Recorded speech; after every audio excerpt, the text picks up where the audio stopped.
नमस्कार प्यारे बच्चों, सबसे पहले महासारथी को मेरा सत सत नमन। अपन बात कर रहे हैं यहाँ पर रसायन विज्ञान की। रसायन विज्ञान क्या है? रसायन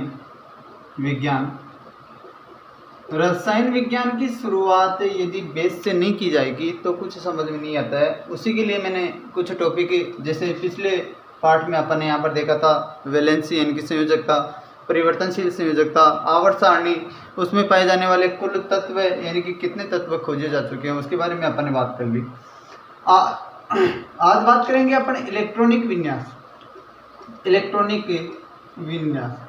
जिसे अपन इंग्लिश में इलेक्ट्रॉनिक कॉन्फ़िगरेशन भी बोलते हैं। यहाँ पर बेटा क्या है इलेक्ट्रॉनिक विन्यास, किस प्रकार यहाँ पर इलेक्ट्रॉनिक विन्यास का प्रतिपादन किया था, किसने किया था, किस प्रकार किया था, कौन से तत्व में, यानी कि जो भी तत्व यहाँ पर पाए जाते हैं, जिन तत्वों के बारे में अपन ने बात की, यानी कि आज तक 118 तत्व खोजे जा चुके हैं, उनकी संयोजकता है वो भी अलग अलग होती है। यहाँ पर वर्ग के अंतर्गत अपन ने यहाँ पर देख ली थी कि कौन से तत्व की या कौन से वर्ग में उसकी संयोजकता है वो कितने होती है। यहाँ पर आज उसी प्रकार अपन यहाँ पर बात करेंगे इलेक्ट्रॉनिक विन्यास की।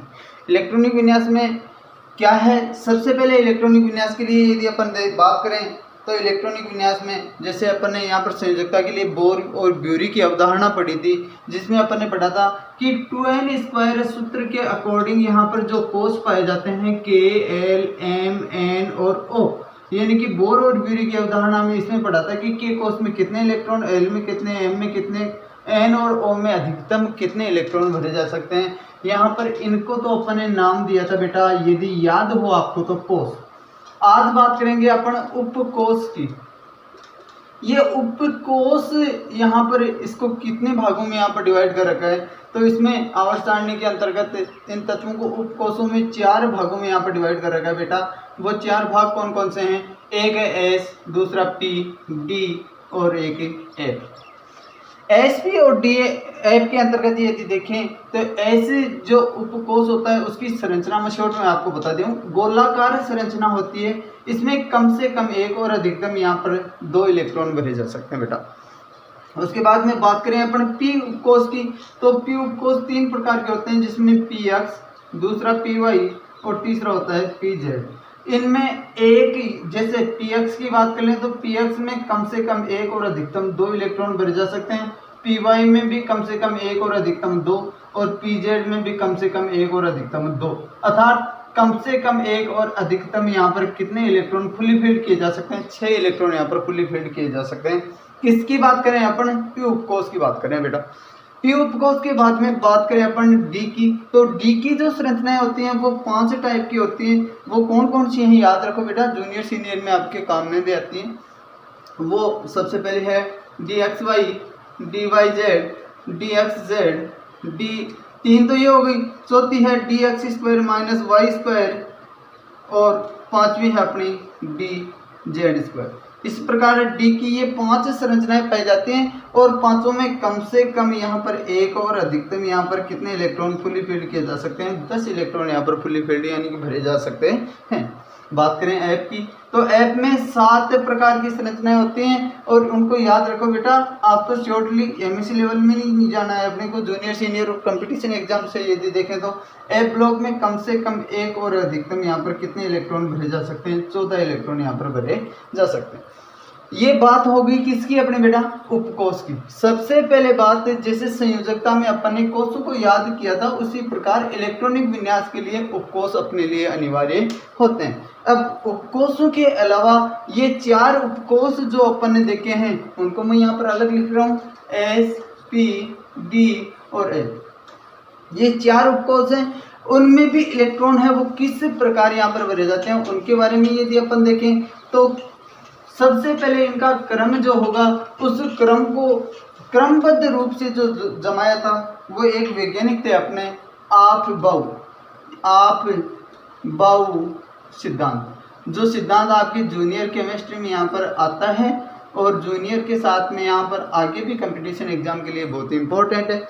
इस आप-बाऊ सिद्धांत में किस प्रकार इलेक्ट्रॉनों को अपन भरेंगे, उसके लिए उन्होंने क्या बताया था, एक रेखा सूत्र के द्वारा या रेखा चित्र के द्वारा यहाँ पर बताया था कि सबसे पहले 1s, बाद में 2s, बाद में 2p, बाद में 3s, 3p और 3d, बाद में 4s, 4p, 4d और 4f। इसके अलावा 5s, 5p, 5d और 5f, 6s, 6p, 6d और 6f, 7s, 7p, 7d और 8s के द्वारा यहाँ पर इसको डिनोट किया जाता है। पर इसको डायरेक्टली इसी प्रकार याद नहीं करेंगे अपन। मैं आपको बताऊं कि सबसे पहले, जैसे मैंने बता दिया कि सबसे पहले इलेक्ट्रॉन भरे जाएंगे वो 1s उपकोष में भरे जाएंगे, बाद में यहाँ पर 2s में, बाद में 2p में। क्रमबद्ध यदि इसको देखें तो इसी प्रकार होता है होने को तो, पर ये ओरिजिनल नहीं होगा। देखो किस प्रकार भरेंगे उसमें, बाद में 3s, 3p, 3d, 4s, 4p, 4d, इसी प्रकार यहाँ पर इलेक्ट्रॉन भरने चाहिए। पर ये क्रम जो होता है वो क्या है बेटा, यहाँ पर रॉन्ग है। इसको क्रमबद्ध रूप से यहाँ पर ये आबाऊ जो थे वैज्ञानिक, उन्होंने किस प्रकार बताया था कि इसमें बाईं तरफ से यानी कि दाईं तरफ से इस प्रकार यहाँ पर एक तीर मारो और उसको रिटर्न घुमाओ। घुमाने के बाद में जिसकी मौत पहले होगी उसमें सबसे पहले इलेक्ट्रॉन भरे जाते हैं। तो सबसे पहले मौत यहाँ पर हो रही है बेटा किसकी, 1s की। ये क्रम भी यहाँ पर कुछ हद तक सत्य है, पर आगे जाकर यहाँ पर चेंज हो जाएगा। कहाँ पर चेंज होगा वो देखो बेटा, 1s के बाद में यदि रिटर्न घुमाएं तो बाद में 2s का नंबर आता है, तो बाद में इलेक्ट्रॉन भरेंगे अपन 2s में। 2s के बाद में यहाँ पर नंबर जो आता है वो आता है किसका बेटा, 2p का, और 2p के बाद में यहाँ पर नंबर आ रहा है बेटा 3s का। 3s के बाद में यदि देखेंगे तो यहाँ पर जो नंबर आ रहा है वो आ रहा है 3p का, और 3p के बाद में यहाँ पर नंबर आ रहा है बेटा 4s। यहाँ पर देखो 3p और 3p के बाद में क्या लिखा था मैंने, 3d, पर ये यहाँ पर असत्य साबित हो रहा है कि 3d में 10 इलेक्ट्रॉन भरे जा सकते हैं, पर उससे पहले यहाँ पर 4s उपकोष जो होता है उसमें इलेक्ट्रॉन यहाँ पर भरे जाने चाहिए। 4s के बाद में यदि अपन देखें तो इलेक्ट्रॉन भरे जाने का क्रम जो है वो होगा अपना 3d के बाद में होगा 4p के बाद में होगा यहाँ पर 5s। इस प्रकार इससे बाद में उसके बाद में यदि अपन देखेंगे तो क्रम होगा इसका वो होगा 4d, 5p और 6s के बाद में यदि अपन देखें तो उसका क्रम ये होगा, जिसमें आता है यहाँ पर 4f के बाद में आएगा यहाँ पर 5d, फिर आता है 6p, उसके बाद में आता है बेटा 7s। आज अपन बात करेंगे लगभग यहाँ पर 7s तक लगभग तत्वों के यहाँ पर इलेक्ट्रॉनिक विन्यास कंप्लीट भरे जाएंगे, और यदि नहीं भरे जाएंगे तो उसके बाद में अपन आगे और भी देख लेंगे। पर बेसिकली यहाँ पर सीनियर क्लास तक यदि देखा जाए तो 7s तक यही यहाँ पर इलेक्ट्रॉनिक विन्यास आता है ज़्यादातर, और भी अपन देखते रहेंगे यहाँ पर 8s तक, या उसमें भी नहीं भरे जाएंगे। यदि तत्व और खोजे जा चुके होंगे तो उसके बाद और भी तत्वों का इलेक्ट्रॉनिक विन्यास अपन यहाँ पर पढ़ सकते हैं। अब दो चीज़ जो आपके लिए इम्पोर्टेंट हैं वो मैं अलग लिख रहा हूँ, जिसमें पहली तो लिख दी मैंने AsP, D और F उपकोष। AsP, D, F उपकोष के बाद में जो मुख्य इम्पोर्टेंट चीज़ थी अपने आपभाव सिद्धांत, उस आपभाव सिद्धांत में अपन यहाँ पर इसका क्रम लिख लिया कि किस प्रकार यहाँ पर इन इलेक्ट्रॉनों को यानी कि इन तत्वों का इलेक्ट्रॉनिक विन्यास कौन से कोष में सर्वप्रथम और कौन से में अंतिम बार भरा जाएगा। तो उसको मैं दोबारा लिख रहा हूँ बेटा ऊपर की तरफ याद रखने के लिए 1s, 2s, आप भी राइट करते चलो, 2p, 3s, 3p, 4s, 3d, 4p, 5s, 4d, उसके बाद में 5p के बाद में आता है 6s, और 6s के बाद में यहाँ पर इलेक्ट्रॉन जो भरे जाएंगे वो भरे जाएंगे 4f में, 4f बाद में 5d में, 6p में, और लास्ट में यहाँ पर भरेंगे अपन 7s। यहाँ पर ये दो चीज़ हो गई अपने। अब ये दो चीज़ हैं, और पहली चीज़ ये है कि s में कम से कम 1 और अधिकतम 2, p में कम से कम 1 अधिकतम 6, d में कम से कम 1 अधिकतम 10, और f में देखें तो कम से कम 1 और अधिकतम यहाँ पर 14 इलेक्ट्रॉन यहाँ पर भरे जा सकते हैं। यदि ये दोनों चीज़ अपने पास प्रेजेंट हैं तो उसके द्वारा कोई भी तत्व यदि प्रकृति में पाया जाता है जिसकी खोज आज हो चुकी है उसका इलेक्ट्रॉनिक विन्यास, यदि एटॉमिक नंबर अपने को याद है तो अपन इलेक्ट्रॉनिक विन्यास अपन भर सकते हैं। जैसे बात करूं मैं यहाँ पर एक तत्व की, जैसे मेरे पास सर्वप्रथम जो तत्व आता है प्रकृति में सबसे छोटा या सूक्ष्म तत्व है वो है अपना हाइड्रोजन। हाइड्रोजन का यदि एटॉमिक नंबर देखें तो एटॉमिक नंबर कितना होता है बेटा 1, उसमें प्रोटॉन की संख्या यदि देखी जाएगी तो 1 होगी और इलेक्ट्रॉन की संख्या भी कितनी होगी, 1। अब बात करनी है अपने को इलेक्ट्रॉनों की। इलेक्ट्रॉन कितने हैं यहाँ पर हाइड्रोजन में, 1। अब 1 इलेक्ट्रॉन है तो 1 इलेक्ट्रॉन को उपकोष में बढ़ना है। और इलेक्ट्रॉनिक विन्यास की यदि अपन डेफिनेशन में बताना भूल गया था, क्या है कि किसी भी तत्व में इलेक्ट्रॉनों का वितरण, यानी कि इलेक्ट्रॉनिक विन्यास जो है वो क्या है कि इलेक्ट्रॉनों का वितरण जो होता है वो ही क्या कहलाता है, यहाँ पर इलेक्ट्रॉनिक विन्यास कहलाता है। अब इन इलेक्ट्रॉनों का वितरण है वो किस प्रकार करेंगे, इनके द्वारा, यानी कि आबोह सिद्धांत और उपकोषों के द्वारा अपन यहाँ पर करेंगे। तो सबसे पहले यहाँ पर हाइड्रोजन जो है मैं क्रम से यहाँ पर बता देता हूँ आपको कि जैसे 1 नंबर, 2 नंबर, 3, 4, 5, 6, 7, 8, 9 और ये 10 तत्व है, जिसमें hydrogen, helium, lithium, beryllium, boron, carbon, nitrogen, oxygen, fluorine और ये नियोन, ये 10 तत्व हैं बेटा। अब इन 10 तत्व जो भी हैं अपने पास, इन 10 तत्वों का इलेक्ट्रॉनिक विन्यास अपन यहाँ पर कंप्लीट भरेंगे। किस प्रकार यहाँ पर भरा जाता है उसके बारे में अपन बात करते हैं। क्या है इलेक्ट्रॉनिक विन्यास, उसी के बारे में देखें। जैसे अपन ने बात कर ली यहाँ पर इलेक्ट्रॉनिक विन्यास की, क्या है, किस प्रकार यहाँ पर इसको डिफाइन किया जाएगा। जिसमें तत्व मैंने अपन लिख लिए हैं यहाँ पर, ये 10 तत्व हैं अपने। इन 10 तत्वों में एसपीडीएफ, उपकोष और आबोह सिद्धांत के अकॉर्डिंग सबसे पहले यदि देखा जाएगा तो सबसे पहले इलेक्ट्रॉनिक विन्यास जो भरा जाता है यहाँ पर 1s उपकोष में भरा जाता है। यहाँ पर बेटे याद रखो, हाइड्रोजन जो है, हाइड्रोजन का परमाणु क्रमांक 1 है। इलेक्ट्रॉन भी कितने हैं इसमें, 1 ही है। एक इलेक्ट्रॉन प्रेजेंट है तो सबसे पहले इलेक्ट्रॉन भरेंगे अपन 1s उपकोष में। 1s में यहाँ पर यदि देखे जाए तो अपन ने देखा था कि s उपकोष में कम से कम 1 और अधिकतम यहाँ पर कितने इलेक्ट्रॉन भर सकते हैं, 2। तो यहाँ पर सबसे पहले इलेक्ट्रॉन भर दिया मैंने, 1 ही है तो 1 ही भर दिया यहाँ पर। दूसरी बात करें अपन हीलियम की, हीलियम में यदि बात करें तो 1s उपकोष में यहाँ पर इलेक्ट्रॉन भरे जाएंगे, पर यहाँ पर इलेक्ट्रॉन हीलियम में कितने हैं, 2 हैं। तो यहाँ पर कितने भर दिए मैंने बेटा, 2। 1s के बाद में यदि लिथियम की बात करें तो लिथियम के पास यहाँ पर इलेक्ट्रॉन परमाणु क्रमांक 3 होने के कारण यहाँ पर इलेक्ट्रॉन भी 3 ही है। तो यहाँ पर इलेक्ट्रॉनिक विन्यास जो भरा जाएगा वो भरा जाएगा यहाँ पर 1s2। और 1s2 में 2 भरने के बाद में अब इलेक्ट्रॉन एक और शेप है अपने पास, तो वो इलेक्ट्रॉन किस में भरा जाएगा, यहाँ पर 2s में। तो 2s में इलेक्ट्रॉन भरा जाएगा। 2s में कितने इलेक्ट्रॉन भरेंगे अपन, यहाँ पर 3 है तो 2 तो ये भर दिए, 1 ये भर दिया, यानी कि 2s1। ये इसका इलेक्ट्रॉनिक विन्यास है। बेरिलियम में यहाँ पर 4 इलेक्ट्रॉन है तो सबसे पहले इलेक्ट्रॉन भरेंगे 1s2 और बाद में 2s में इलेक्ट्रॉन भरेंगे तो 2 तो भर दिए और 2 इसमें भर देंगे, यानी कि 2 और 2 4 कंप्लीट। इस प्रकार 4 इलेक्ट्रॉन अपन फुली फिल्ड कर सकते हैं। बात करें अपन बोरॉन की, बोरॉन में यहाँ पर इलेक्ट्रॉन अपने पास 5 हैं तो सबसे पहले इलेक्ट्रॉन भरेंगे अपन 1s2, बाद में भरेंगे 2s2 और 2s2 के बाद में यहाँ पर यदि देखें तो 4 इलेक्ट्रॉन भर दिए। अब 1 इलेक्ट्रॉन और शेप है तो वो किस में भरा जाएगा, यहाँ पर 2p में। तो 2p में यहाँ पर इलेक्ट्रॉन भरेंगे अपन बेटा 1, यानी कि p में अपन ने देखा कि p में यहाँ पर 1 से कम 1 और अधिकतम यहाँ पर कितने इलेक्ट्रॉन भर सकते हैं अपन, 6। तो यहाँ पर 1 भर दिया। कार्बन की बात करें तो कार्बन के पास 6 इलेक्ट्रॉन है, उसमें इलेक्ट्रॉन भरेंगे 1s2, 2s2 और 2s2 के बाद में यहाँ पर 2p में कितने भरेंगे अपन, 2, यानी कि 2 2 4 और 2 6। कार्बन में 6 इलेक्ट्रॉन थे और 6 अपन ने भर दिए। बात करें अपन नाइट्रोजन की, नाइट्रोजन में 7 इलेक्ट्रॉन है तो इलेक्ट्रॉन भरेंगे 1s2, बाद में 2s2 और बाद में 2p3। 2p3 ऑक्सीजन में यदि बात करें तो ऑक्सीजन में यहाँ पर भरेंगे 1s2, 2s2 और 2p4। इस प्रकार इलेक्ट्रॉन अपन भर देंगे, यानी कि काउंट करो टोटल यहाँ पर 8 इलेक्ट्रॉन भरने हैं, 4 2 6 2 8 इलेक्ट्रॉन अपन ने भर दिए।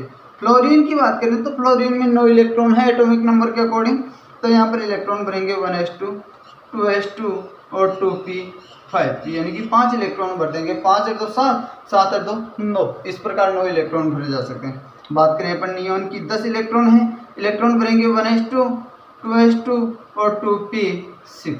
6 2 8 8 और 2 10, यानी कि 10 नंबर का जो भी तत्व था उसका इलेक्ट्रॉनिक विन्यास अपना कंप्लीट हो चुका है। बात करेंगे अपन 11 से 20 तक के तत्वों की।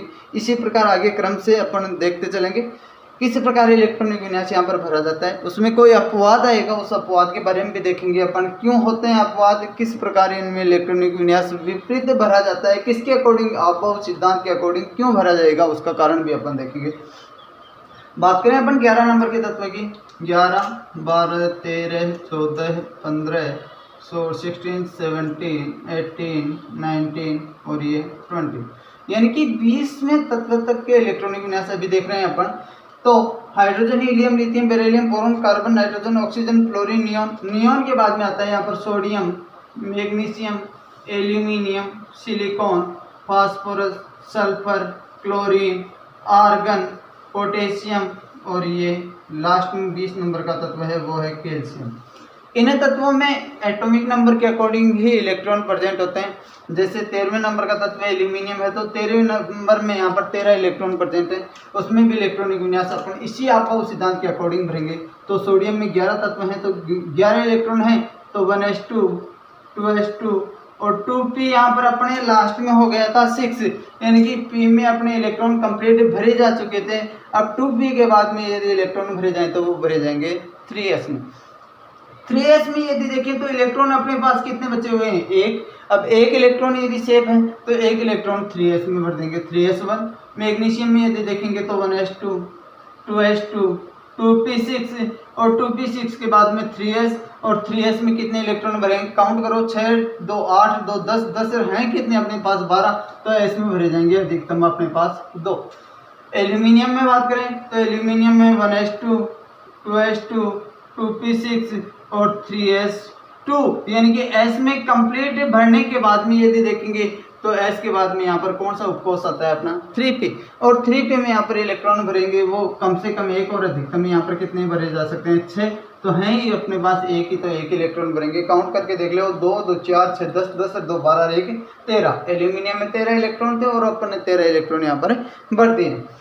सिलिकॉन की बात करें तो सिलिकॉन में 1s2, 2s2, 2p6, 3s2 और 3p में यहाँ पर एक तो भर दिया और एक और भर देंगे, यहाँ पर कंप्लीट हो जाएगा 14। काउंट कर लेना अच्छी तरीके से, यहाँ पर कंप्लीट आएगा अपना बेटा।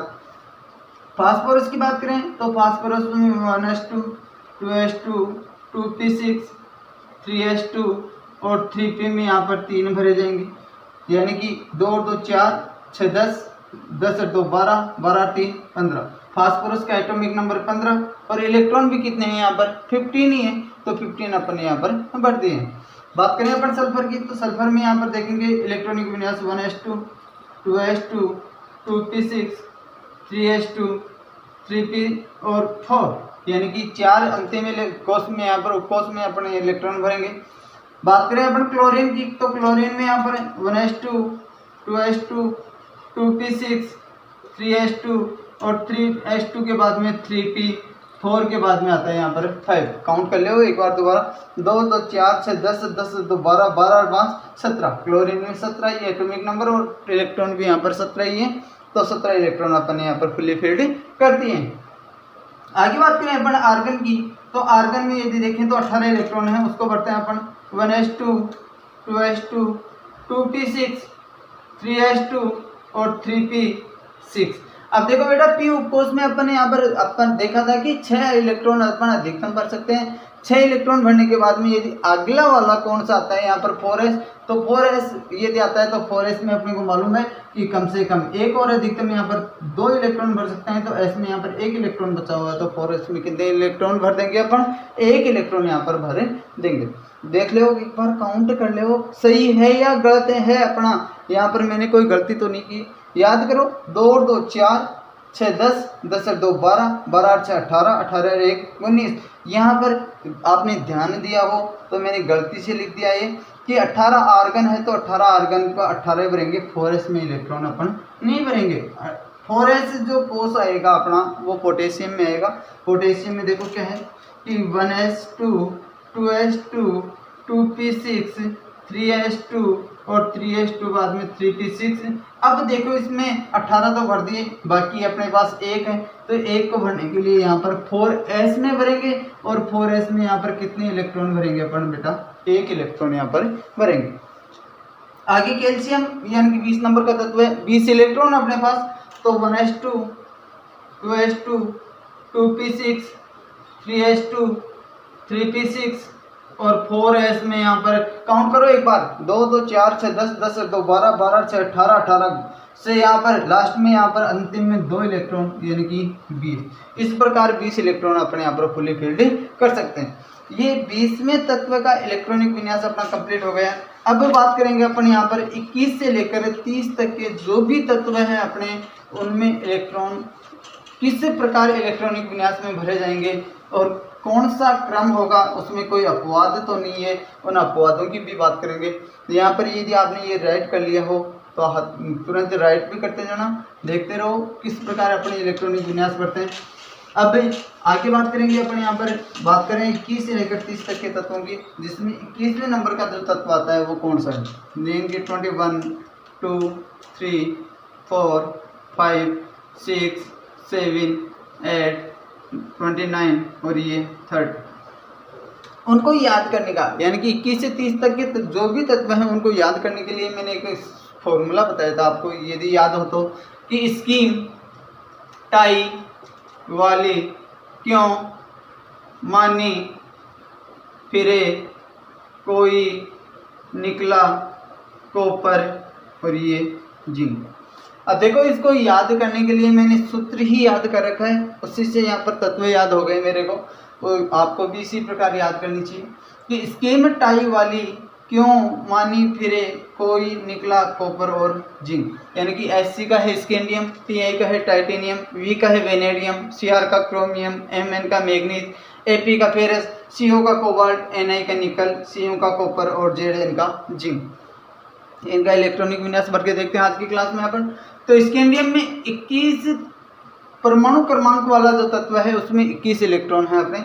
21 इलेक्ट्रॉनों को भरने के लिए सबसे पहले इलेक्ट्रॉन भरेंगे अपन 1s में 2 भर दिए, 2s में 2 भर दिए, 2p में 6 भर दिए, 3s में 2 भर दिए, 3p में 6 भर दिए, 4s में 2 भर दिए। एक बार काउंट करके देख लो कितने इलेक्ट्रॉन अपन ने भर दिए। 2 2 4 6 10 10 2 12 12 6 18 19 और 20। अपने पास इलेक्ट्रॉन है टोटल बेटा 21। 21 में 4s में जब इलेक्ट्रॉन कंप्लीट भरे जा चुके हैं तो अब इलेक्ट्रॉन भरेंगे अपन 3d में। d में यदि देखें तो d उपकोष जो है अपने, उसका रूल अपने देखा था कि उसमें कम से कम एक और अधिकतम अपन 10 इलेक्ट्रॉन यहाँ पर भर सकते हैं। 10 इलेक्ट्रॉन जब भर सकते हैं तो यहाँ पर सर्वप्रथम अपने पास एक ही इलेक्ट्रॉन बचा हुआ है, तो 3d में यहाँ पर इलेक्ट्रॉन भरेंगे बेटा अपन 1। टाइटेनियम में, तो टाइटेनियम में बात करेंगे 1s2 2s2 2p6 3s2 3p6 4s2 और 3d में यहाँ पर भरेंगे अपन बेटा 2। यानी कि काउंट कर लो 2 2 4 6 10 2 12 6 18 2 20 20 2 22। टाइटेनियम में 22 इलेक्ट्रॉन है और 22 अपन ने भर दिए हैं। बात करें अपन वेनेडियम की, तो वेनेडियम में 23 है, 23 को भरो अपन 1s2 2s2 2p6 3s2 3p6 4s2 और 3d 3 इलेक्ट्रॉन अपन ने भर दिए। क्रोमियम की बात करें तो क्रोमियम में 1s2 2s2 2p6 3s2 3p6 4s2 और 3d 4 इलेक्ट्रॉन अपन भरेंगे।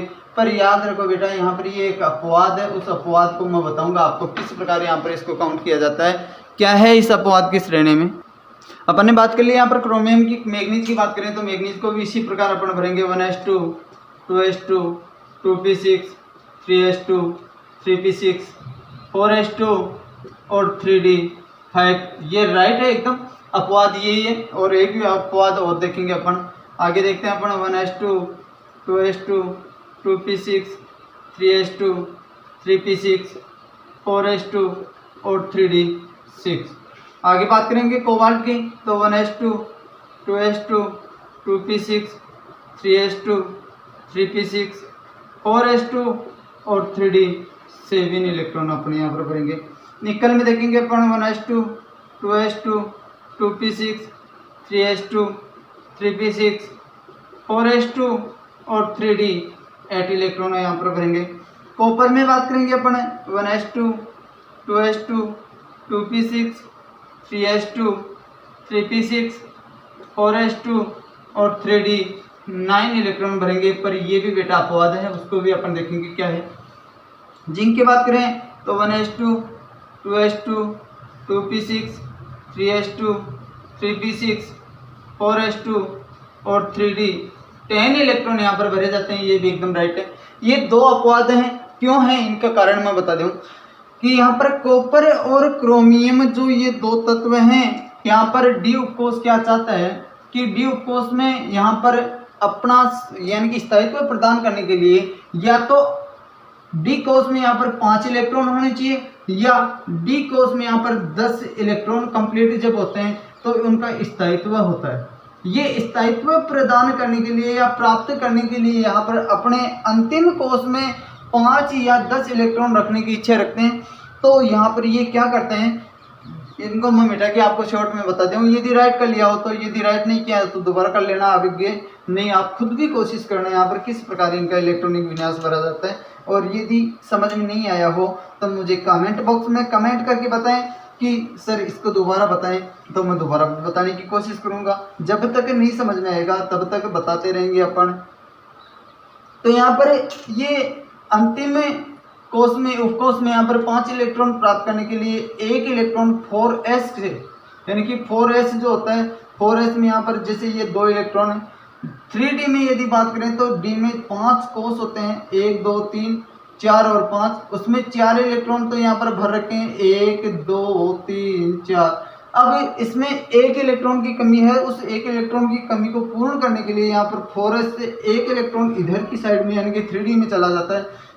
जब ये इलेक्ट्रॉन इधर जाता है तो अपना अर्धपूरित कोष पूर्ण कर लेता है। क्या करता है यहाँ पर बेटा, अर्धपूरित कोष पूर्ण कर लेता है। और जब अर्धपूरित कोष पूर्ण कर लेता है तो वो क्या प्राप्त कर लेता है, अपना स्थायित्व प्राप्त कर लेता है। और यहाँ पर इलेक्ट्रॉन जो हो जाते हैं 2 की बजाय 1 हो जाता है। और जब 1 इलेक्ट्रॉन हो जाता है तो यहाँ पर 4s की जगह भी यहाँ पर 4s2 की जगह यहाँ पर इलेक्ट्रॉन हो जाते हैं 4s1 और 3d4 की जगह यहाँ पर इलेक्ट्रॉनिक विन्यास क्या हो जाता है 3d5।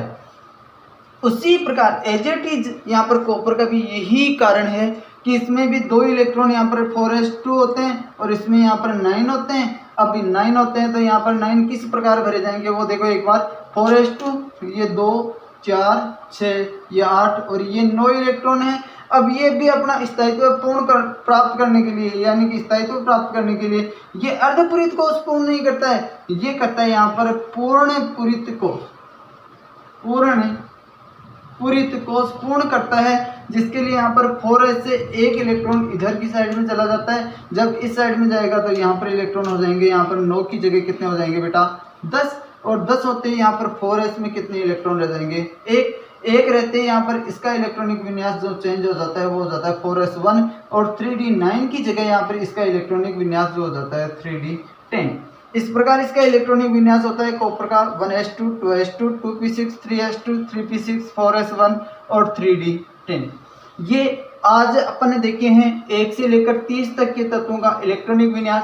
यदि क्लास में समझ में आया हो आपको इलेक्ट्रॉनिक विन्यास तो वीडियो को अधिक से अधिक शेयर करें और चैनल को सब्सक्राइब नहीं किया है तो चैनल को सब्सक्राइब अवश्य करें। आपका अपना सुनील कुमार। जय हिंद, जय माँ भारती, जय माँ सरस्वती।